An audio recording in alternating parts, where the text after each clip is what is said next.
And then i-guide ko kayo on how to earn Microsoft Reward Points gamit lang yung mobile phone.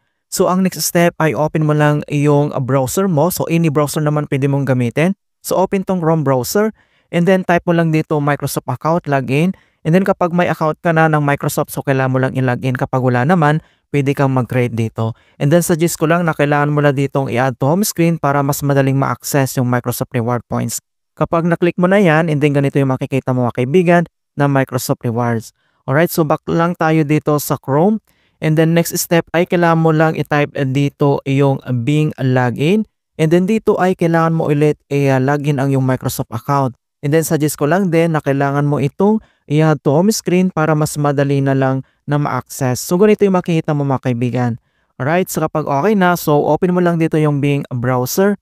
And then makikita mo kaagad dito yung ating Microsoft Reward Points. So nandito na yung total na points na naipon ko dito. And then kung paano ba ito gamitin. So kailangan mo lang kumpletuhin yung mga daily activities dito mga kaibigan. Katulad nito check-in. So tap mo lang yan.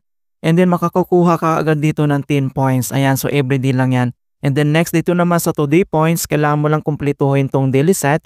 So itap mo lang yan. Makita mong plus 10 plus 10. And then scroll down ka lang, up and down. And then makikita mo dito sa baba na na-add na yung points dito. And then back lang tayo. Kapag nakompleto mo na dito sa daily set and then move tayo, dito tayo sa daily activities mga kaibigan. So dito ay kailangan mo lang mag-search. So itap mo lang yan. And then pwede kang mag-type dito kahit ano yung pwede mong i-search. Ayan, kahit anong words. And then kapag lumabas na and then scroll up and down mo lang and makikita mo dito sa baba na nag-add na yung points. And then kapag okay na, kumpletuhin mo lang dito na kailangan matapos mga kaibigan. So dito sa read to earn, so itap mo lang yan and then kailangan mo lang mag-read na any news po doon and then makakakuha ka dito ng 3 points mga kaibigan. Kailangan mo lang tapusin itong 30 points dito. And then next, dito naman sa more activities, kapag may nakita ka ditong plus 5, so itap mo lang yan. And then scroll up mo lang siyang ganito and then makikita mo kaagad dito na na-add na yung points.